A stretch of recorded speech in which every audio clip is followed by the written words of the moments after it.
Les doctrines nucléaires, deuxième partie. C'est beaucoup mieux de les découper comme ça. Et je pense qu'il y en aura encore une de partie, minimum. Un de Pakistan.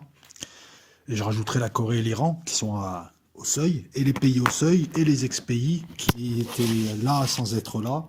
L'Afrique du Sud, qui avait une bombe atomique, notamment, qui travaillait avec Israël.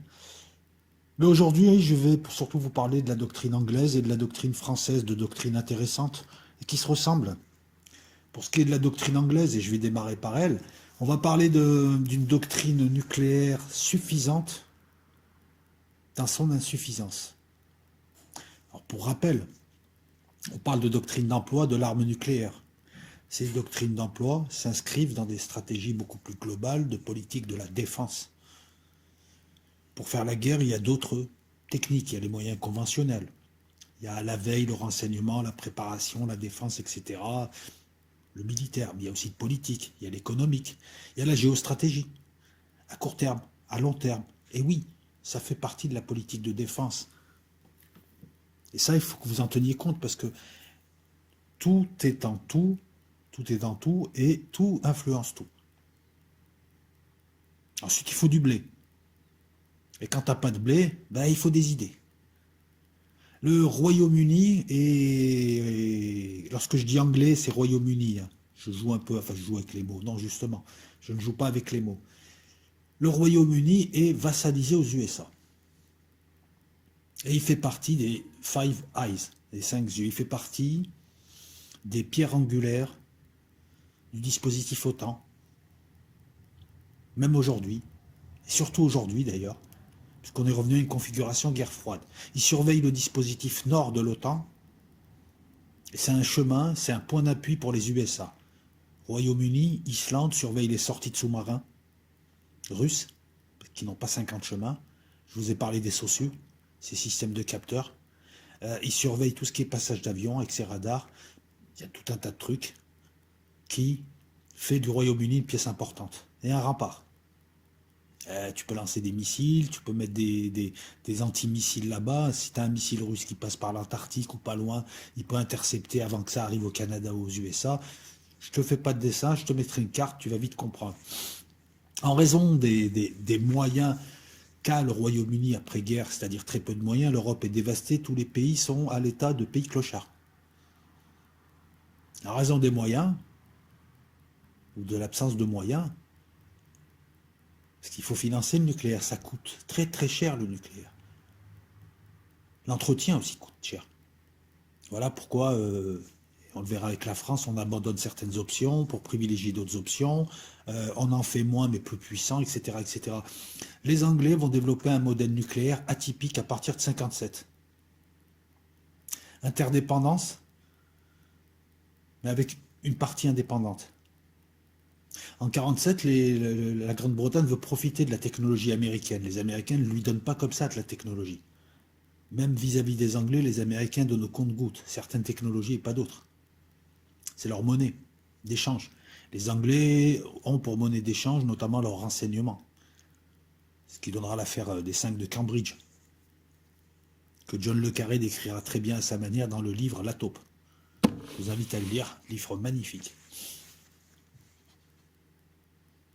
Donc les Anglais qui veulent profiter de la technologie US se disent on va s'aligner sur les USA et on va espérer un retour qui nous donne de la technologie, qui nous fera économiser de l'argent en recherche et développement, qu'on bénéficiera un petit peu de leur parapluie, voilà, on va gratter un peu, c'est normal. C'est une stratégie de puissance secondaire. La Grande-Bretagne qui dominait le monde jusqu'à 14 est devenue une puissance secondaire et donc elle adapte une politique idoine.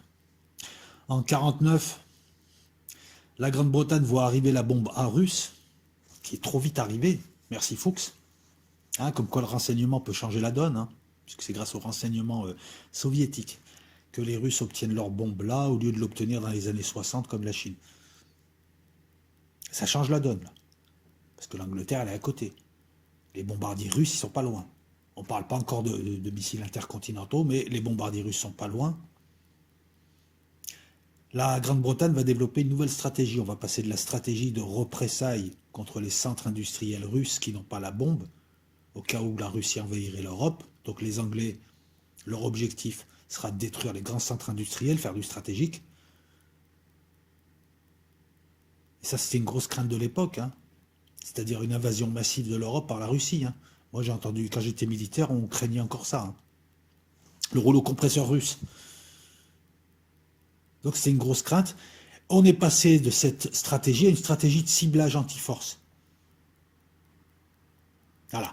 De la stratégie de représailles contre les centres industriels russes, puisque les Russes n'ont pas la bombe, si jamais ils envahissent l'Europe, on est passé, avec la bombe A russe, à une stratégie de ciblage anti-force, c'est-à-dire on va détruire tous les emplacements où il y a des forces stratégiques adverses, qui pourraient attaquer le Royaume-Uni. On est passé du stratégico-tactique, on va dire, je ne sais pas comment on pourrait dire ça, non, on est passé du stratégique au stratégico-tactique. Et ça suppose un recours des Américains, cette nouvelle stratégie. Malgré que les Anglais commencent à développer un arsenal nucléaire indépendant, il faut quand même que les Américains viennent aider. Si les Anglais s'occupent de ça, il faut que d'autres fassent autre chose, etc., etc. Je vous rappelle que l'OTAN, c'est une association de pays et chacun a un rôle à jouer. La Belgique va jouer un rôle, l'Italie va jouer un rôle, etc., etc. Et il y a 4-5 grosses armées, et le reste, ça sera du complémentaire. Notamment de défendre leur position. Ça va être une défense de zone comme au football. Donc la spécificité du Royaume-Uni, c'est de s'aligner sur les USA, de s'aligner sur une stratégie OTAN qui leur donne un rôle, tout en maintenant quand même un caractère indépendant à leur arsenal. Donc on va développer des porteurs. Les lanceurs sont les missiles, mais les missiles, c'est pas encore ça. On va surtout développer des porteurs et des ogives, qui amèneront les ogives. Donc c'est la série de bombardiers Valiant, Vulcain, Victoire, des bombardiers stratégiques, donc des bombardiers qui vont loin en profondeur dans le territoire ennemi, pour détruire des centres stratégiques. Donc là, c'est tous les regroupements de forces stratégiques ennemies. Ça peut être des aéroports avec des bombardiers nucléaires, ça peut être des troupes, ça peut... Voilà. Et le Royaume-Uni porte, avec ses bombardiers, des bombes, des ogives, à double clé. C'est-à-dire qu'ils ne peuvent pas les utiliser comme ça. Il y a deux clés. Il y a une clé anglaise et une clé américaine. Ou un code, ou ce que tu veux, mais on appelle ça à double clé. Et c'est les Américains qui ont le dernier mot. Je comprends pourquoi ils ont voulu aussi développer un arsenal stratégique indépendant à côté, parce que les bombes que leur a données les B-61, et à l'époque c'était des bombes à gravité, ce qui n'est plus le cas aujourd'hui, puisqu'on leur a mis une sorte de kit qui leur permettent de naviguer sur 40, 50, 60 km avant de taper. Voilà, ça implique que les bombardiers maintenant ne sont pas obligés d'être au-dessus de leur cible. Mais à l'époque, et pendant très longtemps, la défense nucléaire européenne, OTAN, je ne parle pas des arsenaux stratégiques français et anglais, mais cette défense était basée sur un système d'ogives, de bombardiers B-61. Il y en a en Turquie encore, il y en a en Italie des bombes B-61, il y en a en Grande-Bretagne encore, il y en a un peu partout avec des bombardiers prêts, dont la mission est simple, d'aller bombarder une ville russe, de détruire tel endroit. C'est voilà, la mission du bombardier, elle est là. S'il y a un signal, tu y vas, tu ne cherches pas à comprendre. Mais c'est des doubles clés. Tu n'es pas indépendant. Tu es le larbin des USA. En 58, les bombes anglaises commencent à arriver. Donc tu comprends leur stratégie. Au départ, ils sont à poil, donc ils se mettent avec les Américains. Il vaut mieux pour se protéger, en se disant dès qu'on peut, on aura notre propre arsenal à côté et on restera dans l'OTAN. Et les Anglais ont toujours cultivé cette indépendance, comme les Français. Enfin, là, avec le Brexit, ils la cultivent même beaucoup mieux maintenant, d'ailleurs. Ils ont compris ce qu'était l'Europe. Les bombes anglaises arrivent en 58, et on a une suffisance qui apparaît, puisqu'on a une composante sous-marine seulement, un arsenal qui n'est pas très souple, et malgré ça, voilà, la suffisance, elle est là, c'est que les Anglais ont leur petite politique nucléaire, leurs petits arsenaux, tout en étant dans l'OTAN. Le problème, c'est que leur petit arsenal ne sert pas à grand-chose, ils ont une composante uniquement sous-marine, indépendante, et ouais, il faut les lancer, il faut les porter. Ils ont juste que des sous-marins nucléaires lanceurs d'engins. Et à l'heure où je te parle, c'est ça. Ils ont un arsenal qui n'est pas souple. C'est des missiles Trident, pré-stratégiques sur sous-marin nucléaire. Un missile Trident, c'est 150 kilotonnes. Hiroshima, c'est 12 kilotonnes. C'est 10 fois plus. Comment tu peux faire du préventif? Comment tu peux graduer? Dès que tu en lances une, c'est bon, quoi. Tu as détruit une région, les gars en face, ils vont riposter massivement. C'est un petit arsenal avec des sous-marins qui peuvent lancer des missiles Trident. Bonjour la souplesse. Tu les utilises quand? Tactiquement, stratégiquement? À quel moment? Si les Russes attaquent un de tes porte-avions, tu fais comment? Tu déclares une guerre atomique d'un coup? Tu balances tout, ils balancent tout? Ou alors comment tu fais pour balancer du gradué? Tu comprends mieux maintenant le dilemme? Les Américains, en 2020, là, ils viennent de développer un missile de 5 kilotonnes qui va te détruire juste une ville. Voilà. Séoul attaque un porte-avions, ils vont te détruire une ville. Et ça, en disant calmez-vous maintenant, sinon on balance la purée. Voilà. Tu vois où elle est la souplesse? C'est une doctrine qui est en inadéquation avec les menaces de 58. Rappelle-toi un petit peu ce que je te disais. Même la doctrine Dulles est en train d'être dépassée. La doctrine Sokolovski, la doctrine apocalyptique de on attaque en premier et on balance toute la purée, elle va s'installer, mais elle ne sera pas tenable. Donc, avec une doctrine aussi inadaptée, eh ben, tu donnes tu crées des zones d'ombre dans lesquelles vont s'insérer les Russes. Un peu comme les Pakistanais, je t'en parlerai plus tard, qui vont jouer un petit peu sur les zones grises des Indiens. Ah là, je pense pas qu'ils balancent de bombes atomiques, on va tenter ça. Allez, on va tenter Mumbai, on va tenter d'attaquer le Parlement à New Delhi, on va faire ça, parce que de toute façon, ils pourront pas. Voilà, parce qu'ils n'ont pas de préventif, ils n'ont pas de riposte graduée, ils vont pas tout lancer d'un coup, ils vont pas déclencher une guerre mondiale apocalyptique. Tu comprends le truc? Si j'ai un gros bâton et que je peux taper une fois et je détruis la maison, je vais y réfléchir à 8 fois avant de le faire, parce que je vais me détruire avec. Donc en face, ils sauront pousser la menace sans que tu te serves du bâton.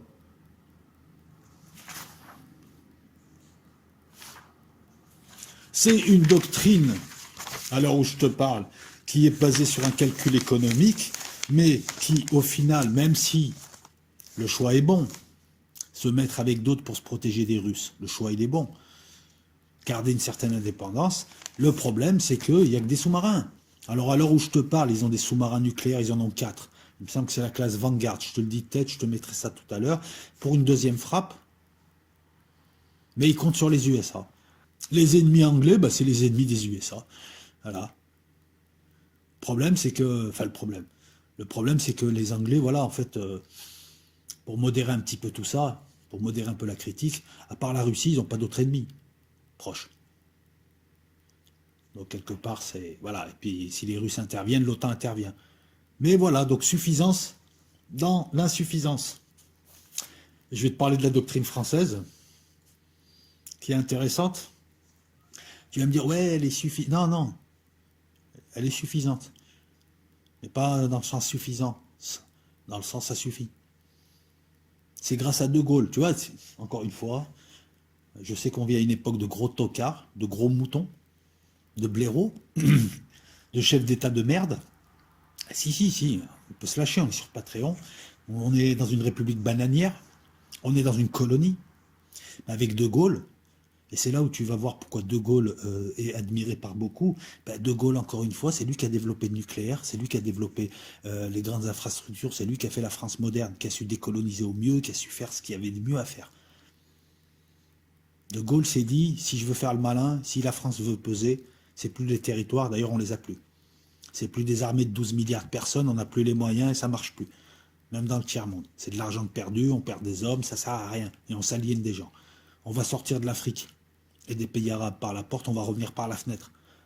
Gros malin. Et ça a servi des deux côtés, attention. Hein, donc, quelque part, très très bon stratège. Il s'est dit, si on veut peser, on est français quand même. On va pas faire les Anglais, on va pas aller lécher le cul aux Américains. Les Russes, ils nous ont rien fait, mais bon, ça reste une menace. On n'a pas envie de finir communiste aussi. Donc, il faut qu'on soit indépendant. Mais indépendant, claquant le moins de thunes possible, de toute façon, on n'a pas de thunes. De Gaulle a joué des dévaluations grâce au franc, grâce aux dévaluations, grâce au pouvoir monétaire, on a pu faire aussi ceci. Il s'est dit, c'est simple, nous on est petits, mais s'il y en a un qui nous attaque, on va lui faire payer chèrement. C'est un petit peu comme ces types qui cherchent pas la bagarre forcément, mais tu sais que si tu vas te battre avec eux, même si tu le bats le gars, tu vas manger cher, très cher. Donc tu réfléchis à deux fois avant d'aller te battre avec lui. T'en as comme ça, tu les connais. Hein, si tu dois lancer la guerre nucléaire avec lui, la bagarre, il faut y aller pour un vrai motif, quoi. Sinon, tu essayes d'esquiver, quoi. Tu essayes de rester dans un équilibre de nage. Donc De Gaulle a dit, on va faire l'indépendance. Notre doctrine nucléaire, la doctrine nucléaire française, c'est la doctrine du faible au fort. Le fort subirait tellement de dégâts s'il attaquait que ça le dissuade d'eux. C'est l'arsenal. Voilà. Et De Gaulle a développé ensuite un arsenal nucléaire stratégique crédible, parce qu'il est moderne, et parce qu'il est suffisamment massif. L'arsenal nucléaire français, c'est moins de 300 ogives. Il n'y a pas besoin de plus. Il n'y a pas besoin d'en avoir 15 000. Ça coûte cher à l'entretien. De Gaulle, grâce au nucléaire, t'aimes ou t'aimes pas le nucléaire, la France ne serait pas devenue une superpuissance et ton mode de vie et ton niveau de vie ne serait pas tel qu'il est à l'heure actuelle s'il n'y avait pas eu ça. Et je parle bien de ton mode de vie, ton niveau de vie. Donc De Gaulle savait que le nucléaire permettrait à la France de conserver un statut de superpuissance qui pèserait sur le monde et qui aurait son mot à dire, qui pourrait alterner entre la Russie et les USA, mais qui ne se vendrait à aucun des deux. Alors qu'aujourd'hui, on est complètement vendu. Il voulait être indépendant vis-à-vis des USA qu'il connaissait bien et dont il connaissait les dérives.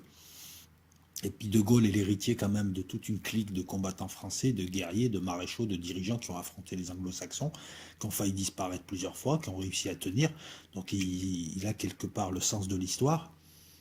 Et indépendante vis-à-vis des USA et dissuasive vis-à-vis de l'URSS. Première bombe française, début des années 60, c'est l'époque des Gerboises. 1961, la bombe française. Directive présidentielle de 61, il faut que les forces nucléaires doivent infliger à l'URSS une réduction de 50% de sa fonction économique. Un arsenal stratégique. Encore une fois, parce qu'avec les moyens du bord, à l'époque, voilà, c'était ça que tu pouvais faire, des grosses bombes qui tombent. Tu ne pouvais pas te permettre d'avoir des petites bombes et des bombes intermédiaires, etc. C'est lié aussi à la science. Et si tu n'as pas de science, encore une fois, science, économie, militaire, prestige, niveau de vie, tout est lié. Je comprends pourquoi je te parle de la pyramide, de la base de la pyramide, qui est une base éducative. L'arme nucléaire ne doit pas être utilisée. Pour De Gaulle, l'arme nucléaire, c'est pas une arme. C'est plus qu'une arme, c'est une politique. Elle doit empêcher la guerre et la destruction de la France. Voilà, les Russes voulaient nous attaquer. Vous allez perdre la moitié de vos villes. Vous allez faire disparaître la France et vous resterez à l'âge de pierre. Ça vaut le coup ou pas? Non? Alors oubliez-nous. En 61, De Gaulle déclarait « Dans 10 ans, on pourra tuer 80 millions de Russes, ça dissuadera les Russes, et même s'ils peuvent tuer 800 millions de Français, en admettant qu'il y ait 800 millions de Français, ça les dissuadera, tout est dit. » Dans les années 60, les sous-marins nucléaires lanceurs d'engins proposent donc une deuxième frappe.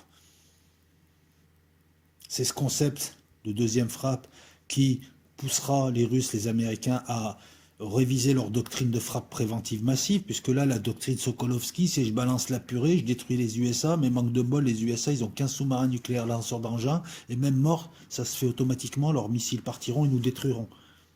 Donc on va réviser notre doctrine. Et ouais, la technologie fait que...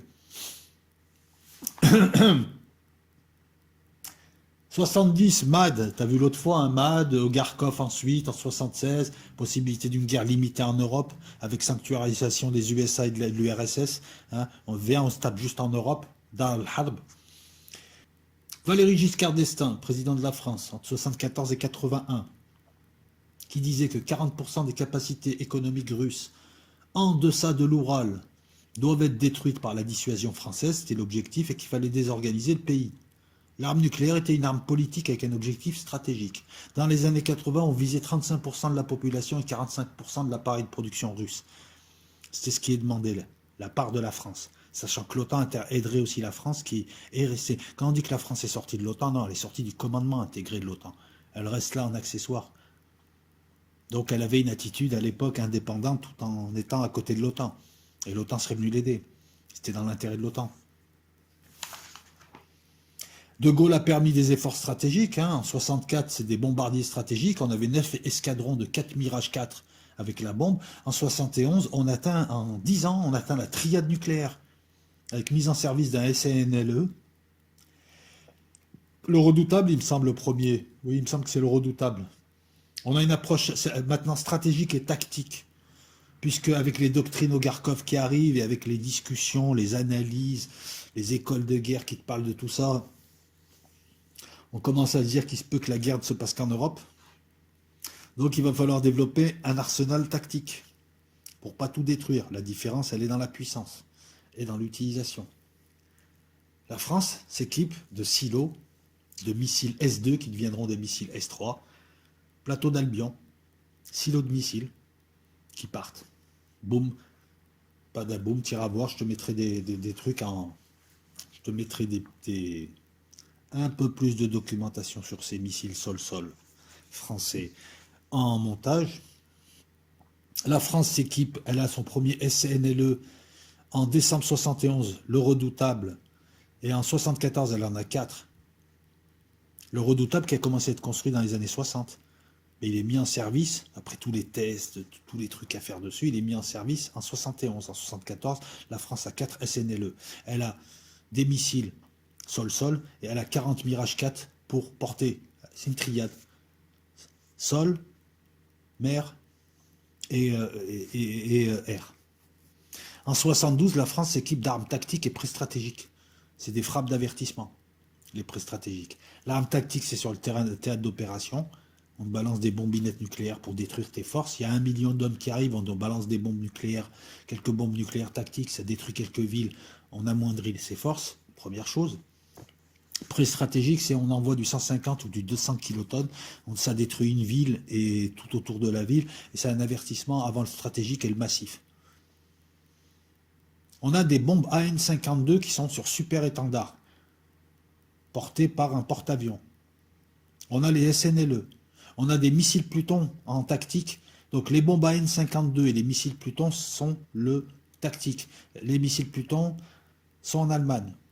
Je viens d'un régiment où, maintenant on peut le dire, il y a prescription, il y avait sous la place d'armes des rampes de lancement, un truc qui s'ouvre, des rampes de lancement, et dans la colline à côté, au Grunwald, j'étais en Allemagne, hein, dans un régiment français d'artillerie et d'artillerie nucléaire, il y avait des missiles nucléaires Pluton qui arrivaient en 30 minutes, qui étaient installés, qui pouvaient partir en direction de l'URSS et du bloc de l'Est.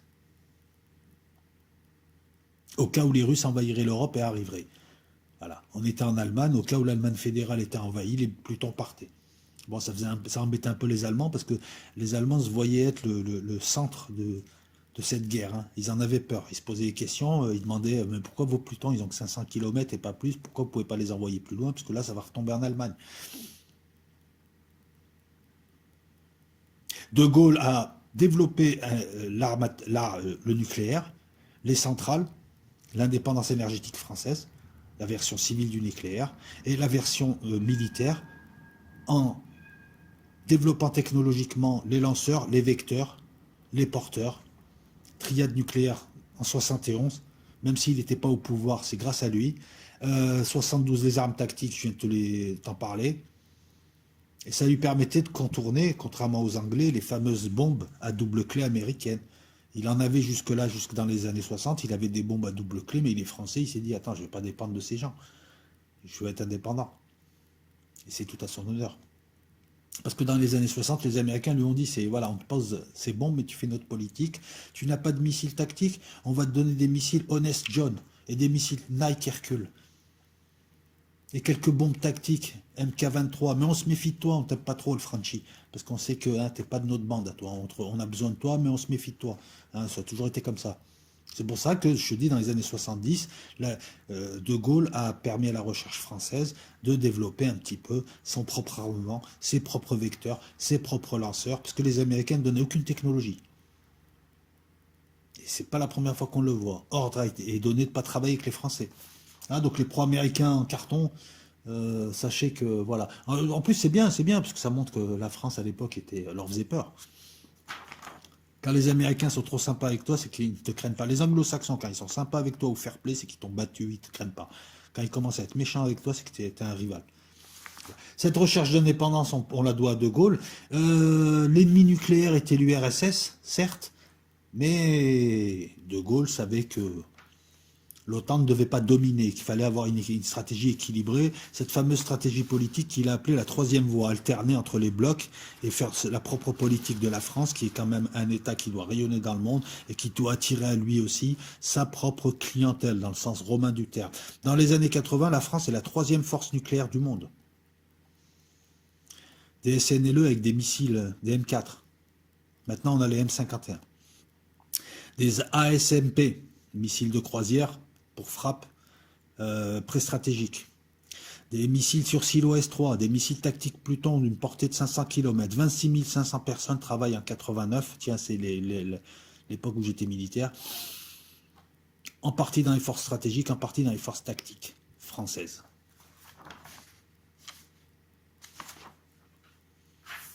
Du faible au fort avec des armes tactiques et des armes stratégiques. Les armes tactiques introduisant une souplesse qui permet aussi de prévenir les faibles, plus faibles que toi.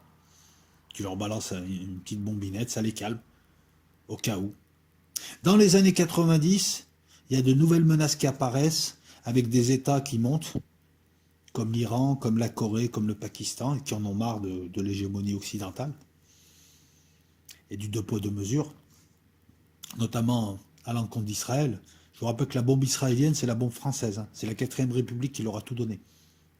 Et ensuite, Israël l'a donné aux Sud-Africains. Nouvelle menace, mais par contre, côté russe, il y a la perestroïka. Donc, on va décider de réduire les arsenaux pour économiser. Ça coûte cher. C'est le retour des guerres asymétriques. C'est le retour des... On va taper des mecs qui ont des lances et qui ont des sandalettes ou qui ont des tongs. C'est tellement facile. On s'est aperçu que c'était compliqué aussi. Les Plutons sont retirés en 93.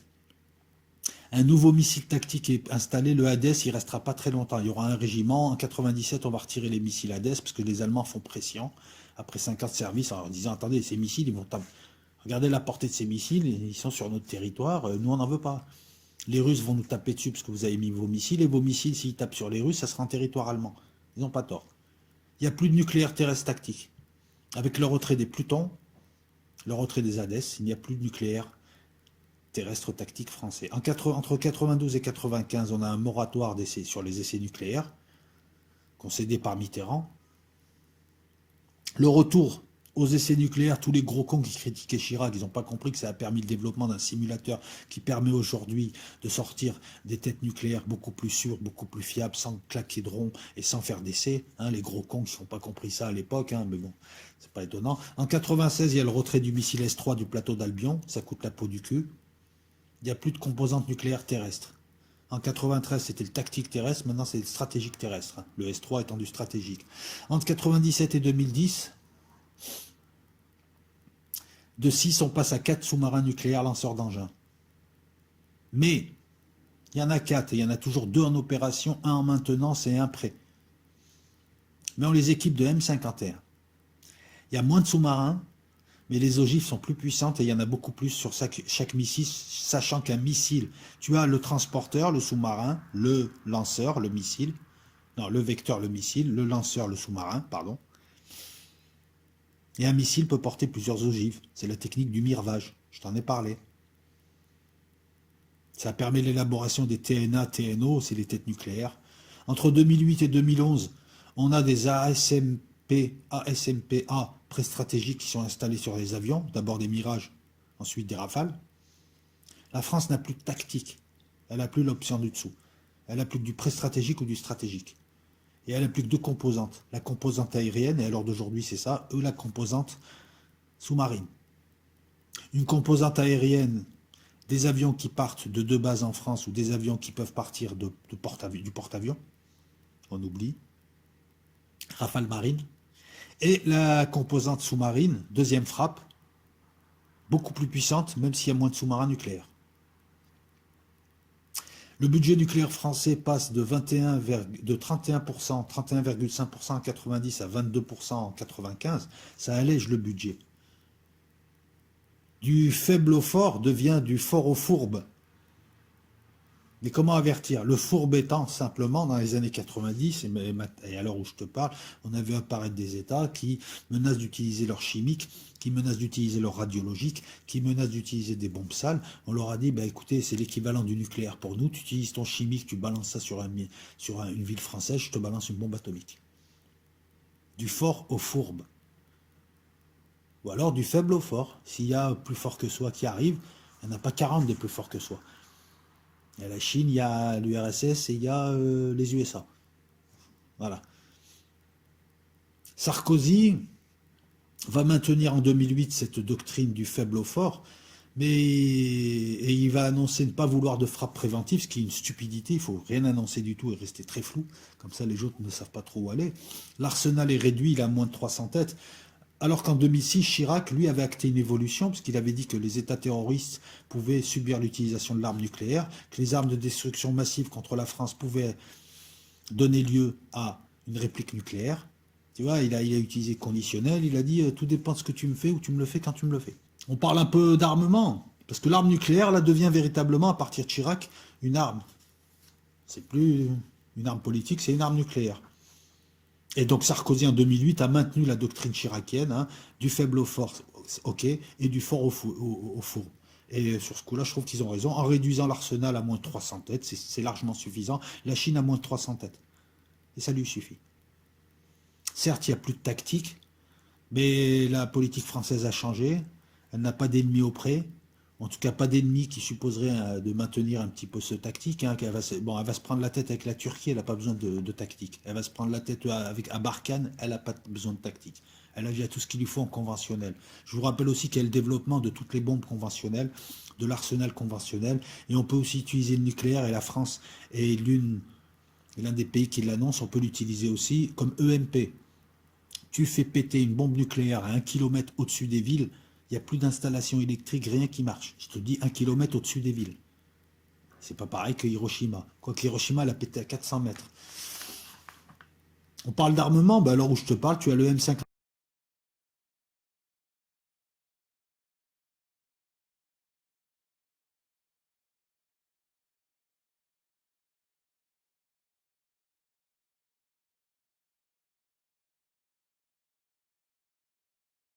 Qui a été lancé en 2010, qui a été testé, hein, rappelez-vous Hollande, hein, partout où il allait, il a porté sa poisse, rappelez-vous le test qui n'a pas été réussi sous Hollande. Bon, depuis le M51, donc c'est un missile nucléaire stratégique qui peut partir d'un sous-marin.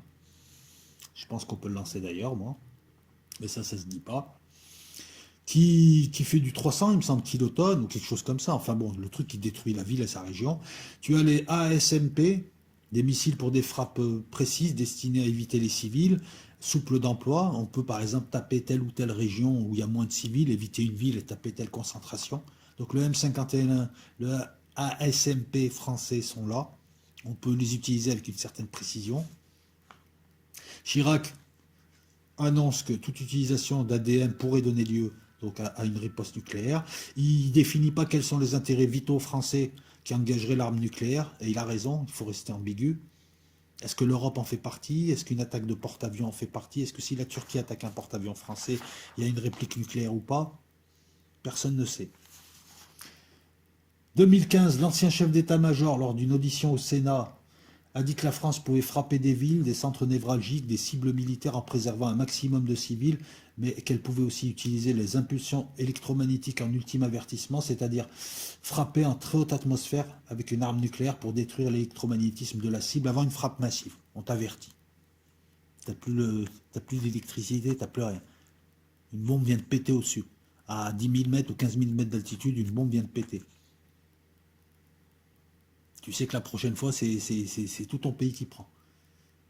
Donc, ce qui est perdu en tactique est récupéré d'une certaine manière grâce aux nouvelles technologies et grâce à une autre utilisation du stratégique qui donne une petite souplesse. Voilà, ça renforce la dissuasion, ça donne de la souplesse, ça rajoute des degrés intermédiaires. C'est le ASMPA qui arrive en 2022 par exemple, qui sera du semi-tactique 150 kilotonnes, portée 300 km, sera le missile du dernier avertissement à avoir des frappes massives.